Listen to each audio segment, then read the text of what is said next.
শুধু দর্শক মণ্ডলী, আমরা পুরান ঢাকার কিছু রাজনৈতিক নেতৃত্ব যাদের সব সময় রাজপথে আমরা দেখেছি বিভিন্ন আন্দোলন সংগ্রামে, এখন পর্যন্ত তারা মানুষের পাশে দাঁড়িয়ে জনসেবা করে যাচ্ছেন। ঠিক তেমনই একজন ব্যক্তি জনাব জাভেদ হোসেন সাহেব। জাভেদ হোসেন সাহেব একজন বিএনপির ভালো নেতা এবং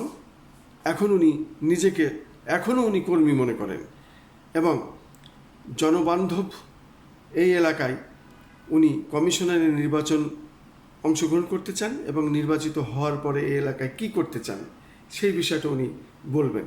আপনি বলুন আপনার নাম পরিচয় দিয়ে। আমি মোহাম্মদ জাভেদ হোসেন, বংশাল থানার অধীনস্থ 33 ওয়ার্ডের একজন বিএনপি কর্মী। 33 নম্বর ওয়ার্ড। 33 ওয়ার্ড। এবার সমস্যার শেষ নেই। হ্যাঁ, তো সিটি কমিশন কাউন্সিল হিসাবে ওই কাজ করার যতটুকু আমার ক্ষমতা থাকবে তত সম্পূর্ণভাবে আমি কাজ করার চেষ্টা করব। চেষ্টা করি এখানে কোনো অবহেলা থাকবে না, কোনো থাকবে না ভাই। কারণ জনগণকে সেই সেবা করার উদ্দেশ্যে আমার মূল লক্ষ্য। কারণ দলকে ভালোবাসি। কারণ আমি এমন কোনো কাজ করবো না যাতে আমার কারণে আমার দল অপমান হয়, জনগণের কাছে হেয় হয়ে প্রতিপন্ন হয়।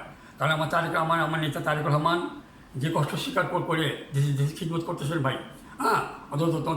তার হাতে করতে চাই।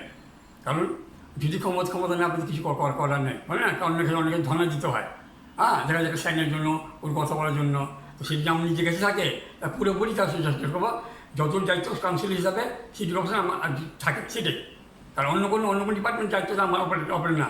তবে যদি অন্য কোনো ডিপার্টমেন্ট কোনো থাকে সমস্যা, তাদের সমন্বয়ে কাজ করার চেষ্টা করবো। কাজের ব্যাপারে কখন করি আমি করবো না, ইনশাআল্লাহ।